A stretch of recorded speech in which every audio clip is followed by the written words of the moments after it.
वरेण्योपास्महे स्वस्ति गंगे जयमुने जैव गोदावरी सरस्वती नर्मदे सिन्धु कावेरी गंगातीरापूर्वोच्चरितये विशेषरेष्ठायां शुभपुण्यतिथौ सह कुटुम्बानां क्षेमस्थैर्यसिद्धिर्यायायुरारोग्यार्थं धर्मार्थकाममोक्षपुरुषाचरित्यर्थं श्रीपरमेश्वराज्ञया श्रीपरमेश्वरप्रीत्यर्थं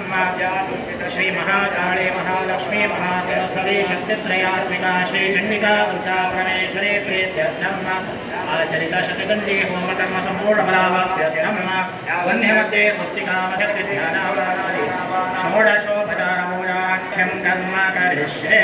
ॐ विद्युत्ता भगवं प्रभां भगवते स्कन्धस्थितां भीषणां कन्याभिधेर्वस्ताभिराराधेनः हस्ते चक्रगदादिकेतविषकां शापं सर्जिनीं विभ्राणामलात्मिकां शशिरां दुर्गां त्रिनेत्रां कथये दुर्गां भगवते ध्याये मूलमन्त्रादिदेवतां वाणीं लक्ष्मीं उमां देवीं महामायां विचिन्तये महेशक्रीं भुजां कुमारीं सिंहवाहिनीं दानवां सत्ययन्तीं सर्वकामभोगां शिवां ईजा परमेश्वर्यै नमः ध्यायामि ध्यानं समर्पयामि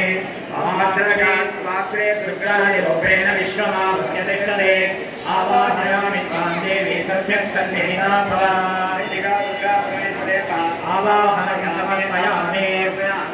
ॐ भद्रकार्यमस्ते सुभक्तानां दीर्घकार्यकरे सर्वसिद्धासनञ्चारुपेत्यर्थं प्रतिगच्छता परमेश्वर